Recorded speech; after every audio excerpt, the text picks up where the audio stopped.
Hey fans, it's me Aaron for Comic Show Spotlight. This spotlight's on Brian Wood, specifically his new book X-Men, which is the all-female team. The first time in the history of the X-Men franchise to have an all-women team. I don't know why it's not called X-Women. There was a one-shot called X-Women at one point. I don't know why it's not called X in the City. That would be hilarious. At least do a variant cover with that. But anyway, why is Brian Wood the choice for a book on all women? Well, because the history of Brian Wood is he is one of the most brilliant writers of female characters. He's a highly political guy. You know, he's an old punk rocker. His first book was Channel Zero, very, you know, get guns and have some violent revolution type of stuff.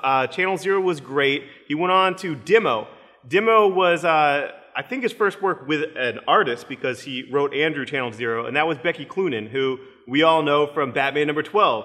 Becky Cloonan, her art is just so awesome and so unique, and Demo was this brilliant book of single-issue stories. There was one or two that dovetailed with the same characters, but single-issue stories of powers, kind of like mutant powers, but these powers actually screwed up the people's lives, made their lives worse, were really kind of like a metaphor for adolescence, for change and not knowing your place in the world. And just Demo is just this work that, I mean, I can't say anything but brilliant. It's a beautiful work, and the female characters just really sung. And then when he did this book called Local, which is a young girl trying to find a geographical cure for growing up. She's going from locale to locale and just trying to find her place in the world, but really wherever she goes, there she is. And that book it's just so perfect that Wood can do the personal and the political so well, where so many other writers are just like, well, here's the action, and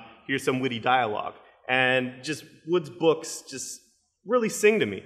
DMZ was the book that he's known for, his big opus, his Vertigo. Like every great writer that was around, you know, this time frame where Vertigo was in its heyday has to have like a great Vertigo, like, you know, epic story, like a Preacher or a Transmet or a Sandman or Jason Aaron with a Scout. Well, DMZ was his, and it was basically after 9/11, and 9/11 just kept happening like every day. Like 9/11s just kept happening, and it was New York versus New Jersey with Manhattan as the demilitarized zone, the DMZ. And highly political, great book.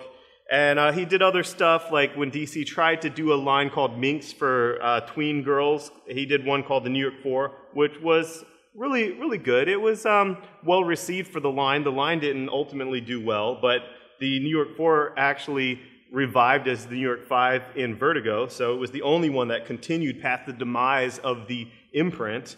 And what he's doing now is Massive, which is in the same vein as DMZ. It's a post-apocalyptic where every different environmental catastrophe happens, and it's highly political, where a Greenpeace type of organization has to survive and continue.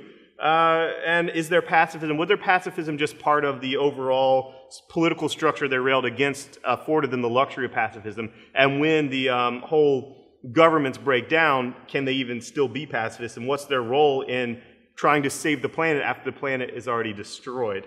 And his book Mara, again, female protagonist, female artist. Brian Wood is the patron saint of male writers to female artists, him and Brian K. Vaughan. And this book is, again, a teenage girl finding her place in the world. And it just, it sings to me. His biggest book up to date is Star Wars. Just Star Wars. Star Wars #1. And what got a little bit of early, like, negative stuff from hardcore comic book Star Wars people were, why is Princess Leia piloting an X-Wing? We haven't seen that before. I mean, I don't know. I have a 12-inch action figure that has her in an X-Wing, suit, but let's say that never happened. Brian Wood says, she is a princess. She would be trained to fight, to be in planes and fighter planes the same way that people are trained to be in cars nowadays. I mean, that was the transportation there. Why wouldn't she know how to fly it? Sure, she got caught up in all the politics of being a princess and being a leader of the rebellion, but why wouldn't she know how to fly an X-Wing? Come on. And this book just starts out with her being a total badass, like boom, boom, double tapping, TIE fighter pilots. It's badass stuff. And I just, yes, it's Star Wars, yes, it's a franchise book, but it's politics, personal stories, and strong female protagonists with Princess Leia. It's perfect for him. And moving on to his X-Men #1, which comes out in 2 weeks. This is, I've read it, because, you know, I get Marvel stuff ahead of time digital, and it's kind of, you know, it sounds like a gimmick. It's all the female characters. It's headlined by Jubilee, which is weird, you know, Jubilee headlining a book. She had a book for a few issues earlier by Robert Kirkman, actually, but she's headlining a book. She has a little baby with her, and other than that, she's taken to the school, and the school is very heavy in strong female characters running the school. So, you know, you have Kitty, you have Rachel Gray, you have Storm back after her divorce, you have Psylocke and Rogue. So it's this 6-character female book, and it just works. These are the ones who step up to take care of this issue with this baby with Jubilee, and I really dug it. I'm really excited about what Brian Wood's going to do with, you know, Star Wars was the biggest release of his career, and now X-Men is even bigger than that. And here at a comic shop, we have our Geek Easy, which I'm standing in, which we have beer and, you know, on draft in cans. We got food, we got crazy stuff. And,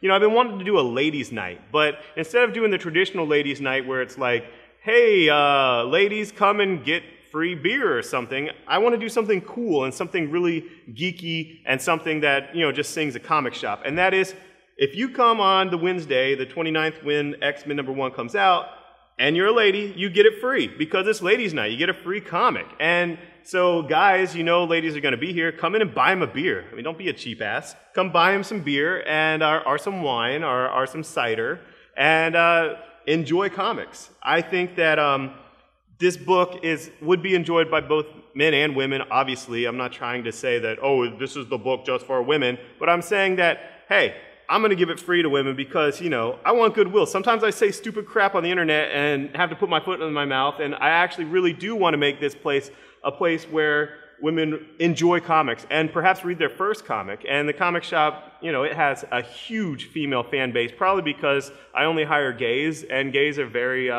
friendly to women and don't, you know, generally piss them off or hit on them or make them feel uncomfortable, like I might do. So I'll just hide in the office that night. But it's going to be a lot of fun. You'll get that book free, and you'll probably enjoy it. And that's it. Thanks, Brian Wood, for all the great work that I've enjoyed my entire fandom, my entire career running a comic book store.